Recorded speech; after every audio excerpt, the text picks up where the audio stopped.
O mga katribo, magandang umaga o magandang gabi sa inyo, saan man sa panig ng mundo. Lalong-lalo na po sa mga kababayan nating OFW. Narito po tayo ngayon sa Happy Castle at pupunta tayo sa garden, Chinese or Japanese garden. Let's go, mga katribo.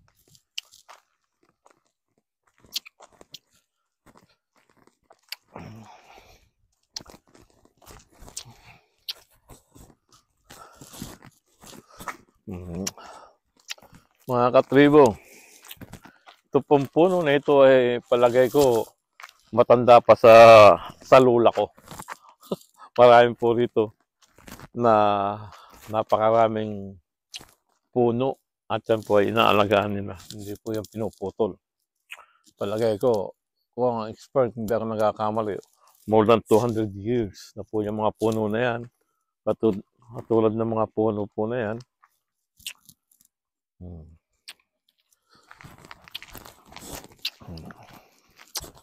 Yan. Dito po kayo makakakita na talaga iba po ang environment po dito. Talagang they love the nature. Pinapangalagaan po nila para ma-preserve at makita at madatnan pa po ng mga bagong henerasyon ng kababayan.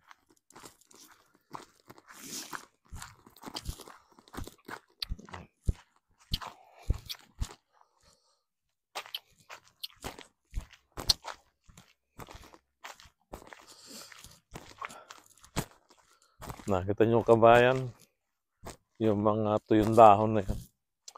Yan po ay mga bumabaksak o natutuyo sila pagka winter time. Pero pagdating po ng springtime, babalik po yan. Magiging green ulit. Dito po kasi 4 ang season dito sa Canada. Tinatawag na winter, spring, summer, or fall. O yun po ang taglagas. Sa panahon po ngayon dito, nasa springtime na po kami dito ngayon sa Canada. Magsisimula na pong tumubo yung mga tulips at saka yung pong mga puno ay unti-unti nang tumutubo yung mga dahon. Yan na po. Bago pagdating ng summer, mamumulaklak na po yan katulad po nito. Sa ngayon,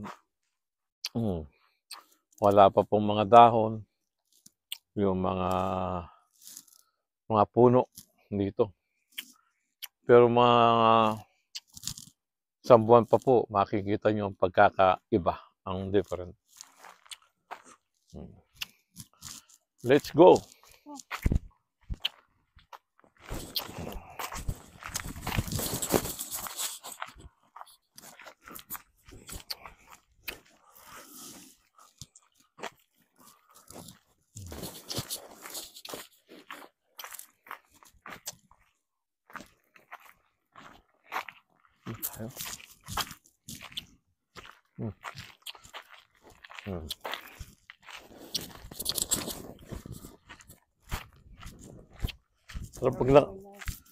Sarap maglakad-lakad dito. Ngayon papunta po tayo sa Japanese garden.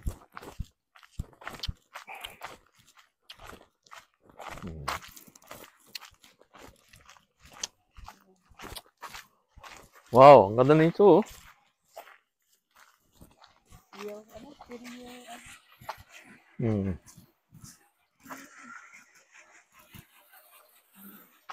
Yan po ang hydropower na nagpapaikot.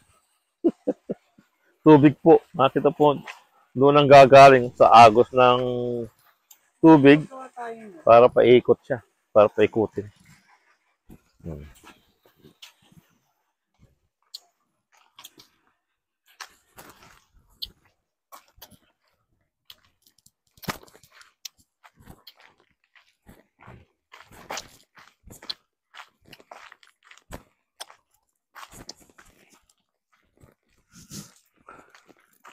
Ganda rito. Alagang-alaga nila tong kuwan na to.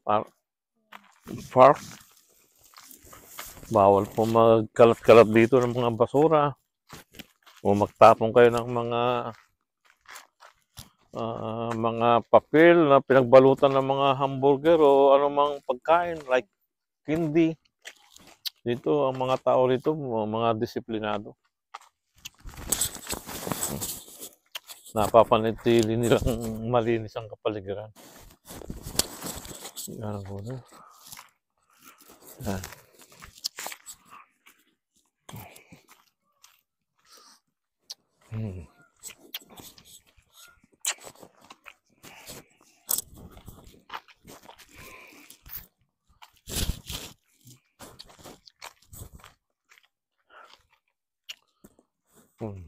Daki-daki ako. Hmm.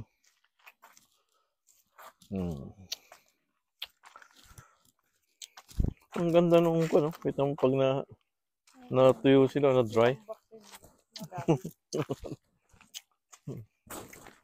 Pero babalik din yan pagdating ng summer, mabubuhay.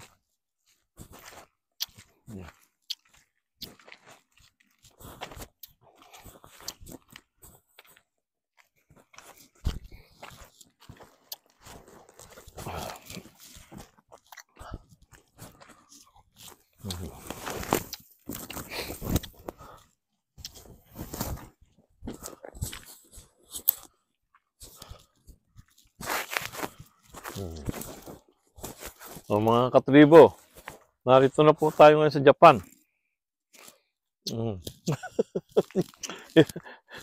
Galing po ako ng Victoria, Canada. Ngayon, nandito po tayo ngayon sa Japan. Tingnan po natin ang mga artwork ng Japanese.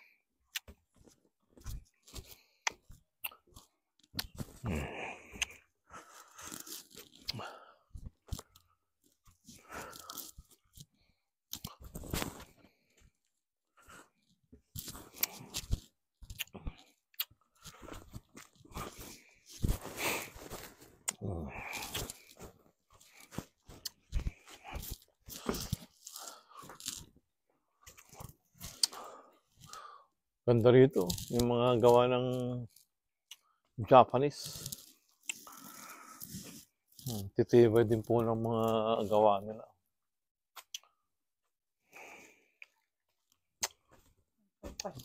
Pahingahan. Ito po ang pag napagod na kayong maglakad-lakad, so, pwede kayo magpapahinga dito.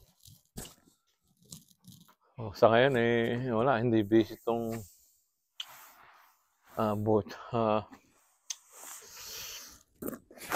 Paano ito? Happy Castle. Birang-bira pa ang turista kahit ng mga local na mga citizen dito. Bihira pa yung mga namamasyal-masyal. Wala katao-tao eh. Yeah. Yung tatlo lang kanina doon. Yung mga Japanese.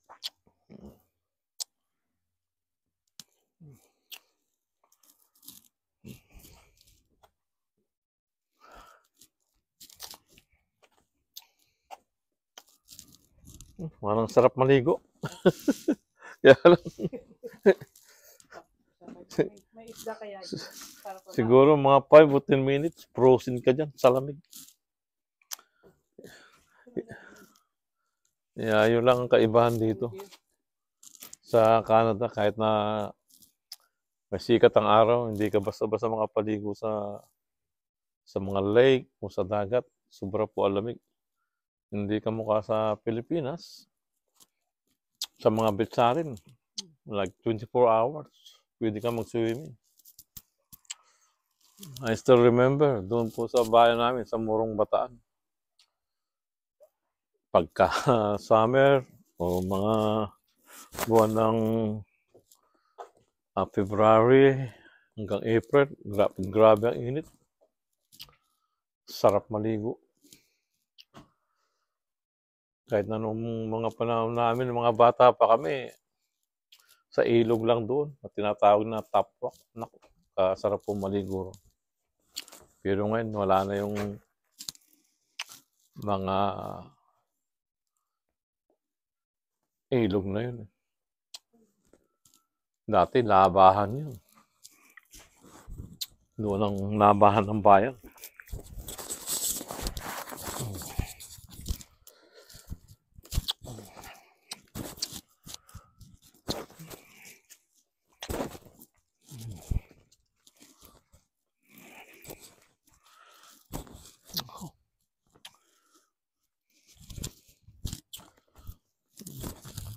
Ang ganda rin ang pagkakagawa nitong kwan po mga kabayan. Gawa po ng mga hapon. Kahoy, di ba? Oo. Solid wood. Pero matibay. Ilang taon na rin to. Buhat pa nung bagong dating ako rito sa Canada. Napunta na ako dito. Parang hindi pa rin nagbabago. More than 30 years na o 35 years. Pero ang kahoy dito matitibay. Inaabot po ng daang taon. Hindi binubukbok, walang anay. Nagtataka ka sa mga kahoy dito. Talagang matitibay. Ito rose garden. Wala. Wala namang garden. Wala pang mga kung. Hindi tayo lumabas doon. Dito sila lalabas. Oh. To exit there. We're not going back there. No. Wala eh. Wala pang, hindi pa busy. Ang ano dito, spring. Maganda. Yeah. Pag lumabas na yung mga tulips, ang ganda na.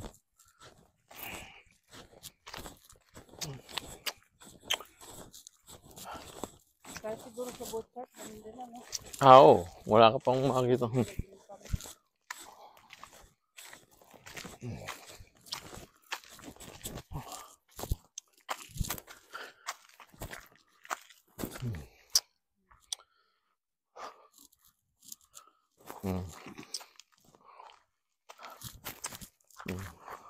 That's the exit from the garden. The public house.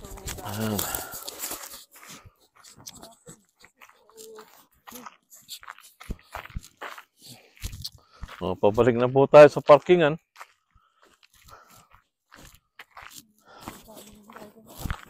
At least nakapaglakad-lakad, nakapag-exercise. Para dumali ang ating mga dugo. Nabuhay.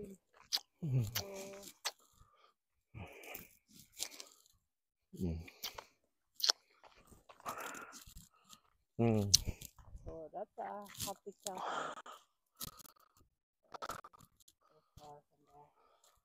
But it's pretty. Ganda.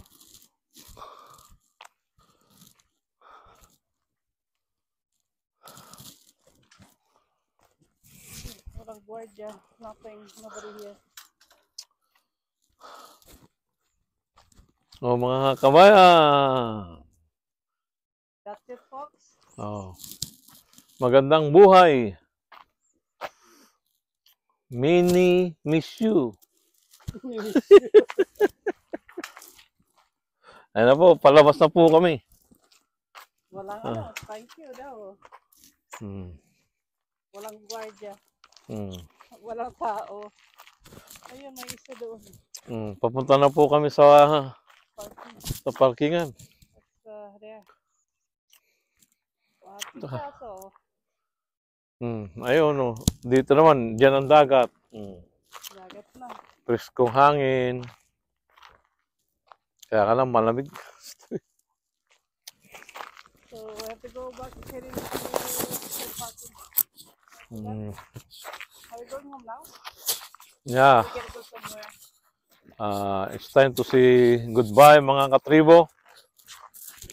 Follow Soto's vlog in the next edition. God bless us all. Peace be with you, mga kaibigan.